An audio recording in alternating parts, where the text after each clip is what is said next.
آقا ما نفهمیدیم بالاخره ایران رو به روسیه فروختن یا چین؟ اگر فروختن چرا 20 سال یا 25 سال؟ یعنی مثلا 20 ساله فروختن، بعد یک جا رو به چند نفر فروختن؟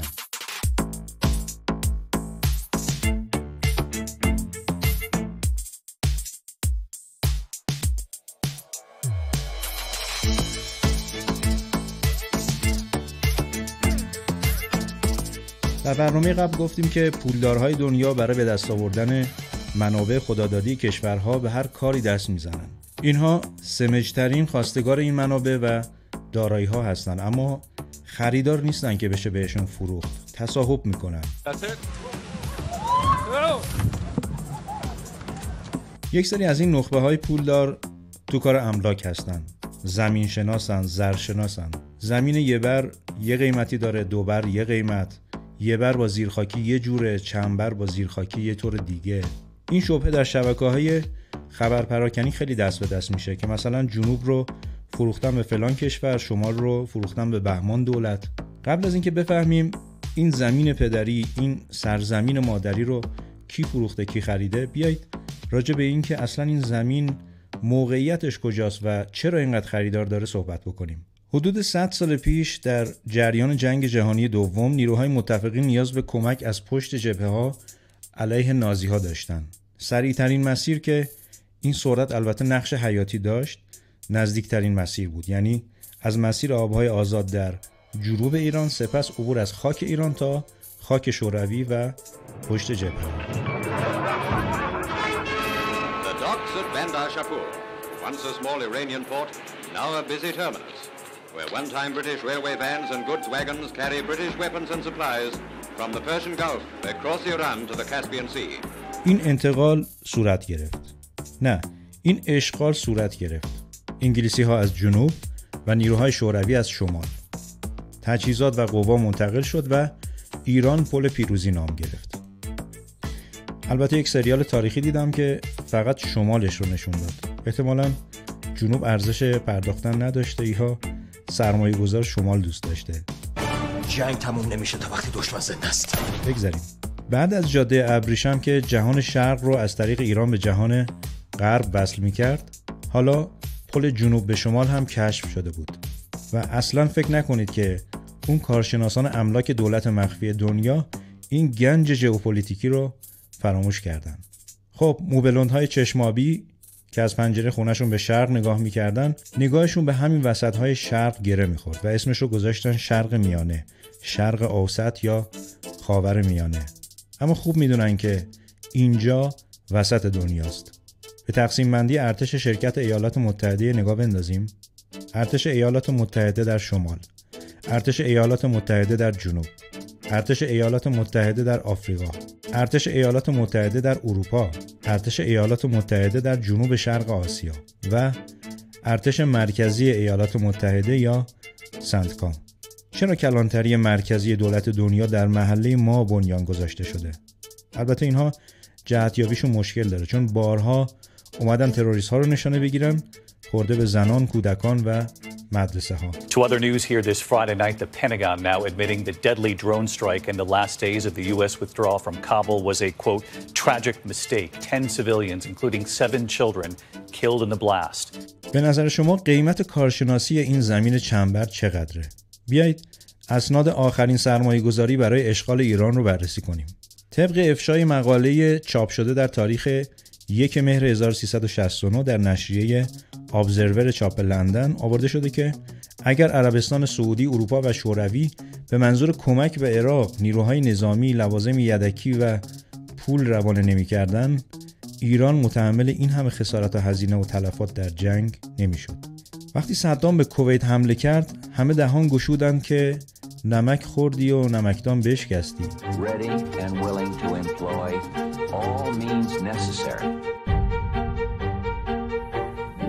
یکی گفت من 14 میلیارد دلار دادم، یکی فاش کرد من 27.5 میلیارد دلار روانه کردم، یکی 10 تا. صدام از کشورهای خارجی فقط 60 میلیارد دلار وام گرفته بود و اما تلفات به چه معنا؟ در همین مقاله نوشته که جنگ 8 ساله‌ای که به قیمت جان 500,000 ایرانی تمام شد. اینها هزینه‌های چگونه از دنیا برویم بود، اما راجع به هزینه‌های چگونه به دنیا نیاییم هنوز آماری در دسترس نیست. در قسمت دوم تمام تلاش رسانه‌های پولدارها صرف این میشه که القا بکنن اونها بالادستی هستن، اون چیزی که اونها میخواهند بشوید. سبک زندگی و تفکر وابستگی رو از قسمت اول یادتون هست؟ اینقدر وابسته و نرمال میشیم که هر جا محل کار و فعالیت ماست با این تفکر اداره میشه. اگر تاجر هستیم دلال محصولات خارجی میشیم. اگر آموزش میدیم از سبک زندگی اونور آب مثال مصداق میاریم.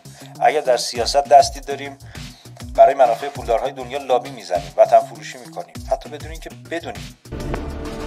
I thank you, Mr. President, for your generous welcome.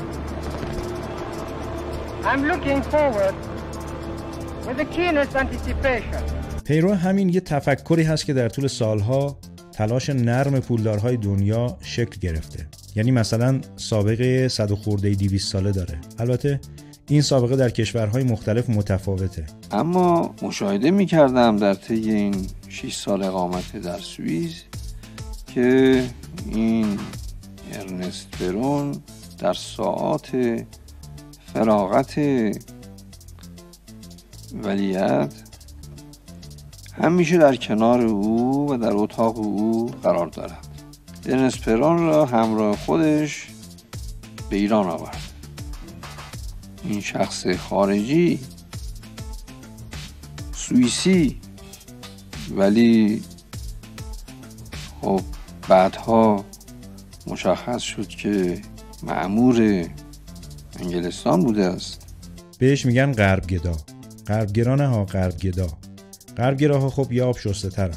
این تفکر چون کلن پولدارها رو زور پرزوری میدونه، حل همه مسائل رو از منظر بله چشم قربان گفتن به اونها میبینه. در واقع تصورشون اینه که اگه بگن بله چشم دیگه کسی زور نمیگه. اما چیزی که این تفکر رو غیر قابل تحمل میکنه اینه که پیشفرض تسلیم هستن و هیچ توانایی در امکانات و داشته‌های خودی نمیبینن. حالا اگر کشور بیاد مثلا با چند کشور دور و نزدیک و همسایه غیر از اون پولدارها که زورشون هیچ وقت کم نمیشه روابط راهبردی تعریف بکنه، اینها باز با همون تفکر تسلیم شونده و فروشنده همه رو متهم میکنن به فروش این کوه و اون ساحل. چون از نظر این تفکر خود ضعیف پندار اساساً هیچ راهی جز فروش نیست و ما هم با هر کس قرارداد ببندیم بازنده ایم. چون ضعیفیم قورتمون میدن. همین دیروز کشورهای اطراف خلیج تا ابد فارس و همراه روسیه در نشستی یک بیانیه‌ای دادن که از روی تمامیت ارضی ما رد میشد. سفیرشون احضار شد و اعتراض رسمی هم رسانه‌ای.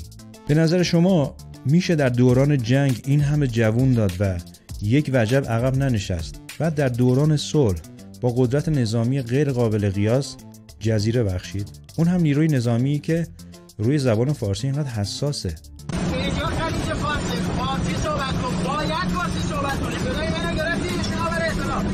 ما طرف‌های بین‌المللی برای حفظ امنیت عبور روتینی انجام می‌دهیم. ما صدای شما را روی کانال 16 میشنویم.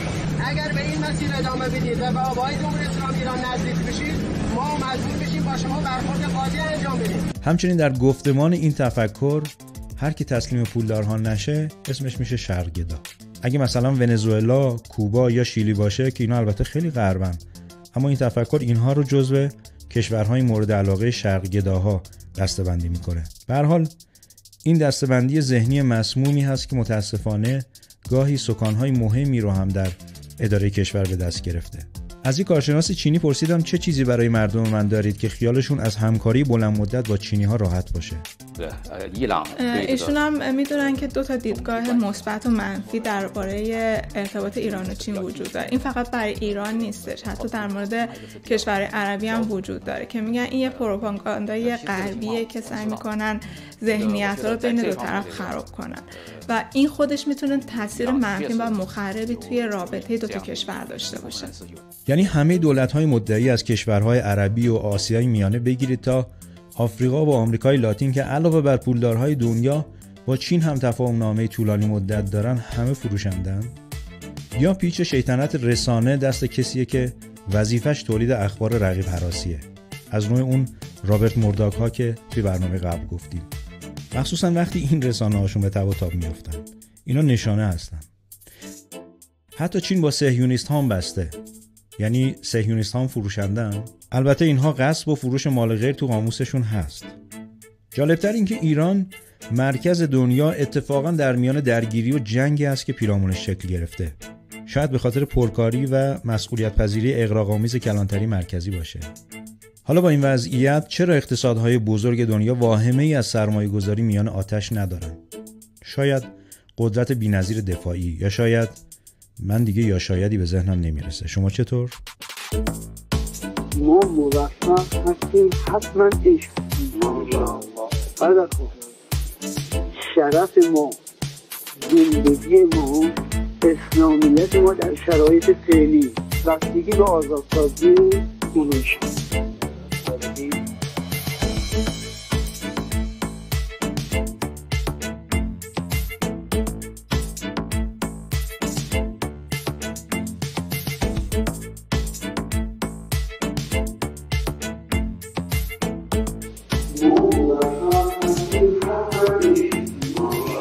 ایران کشور پیروز، صاحب 2 پل پیروزی شرق غرب و شمال جنوب، با موقعیت بی‌نظیر همسایگی با 15 کشور قراره در 25 سال آینده چه گام بزرگی برداره که پولدارهای دنیا رو اینقدر نگران کرده. و حالا نظرتون راجع به سوال اول برنامه چیه؟ هنوزم فکر میکنید ما فروختیم یکی خریده؟ به امید ایران آگاه و متعالی، خدای بزرگی‌ها رو نگهدارتون.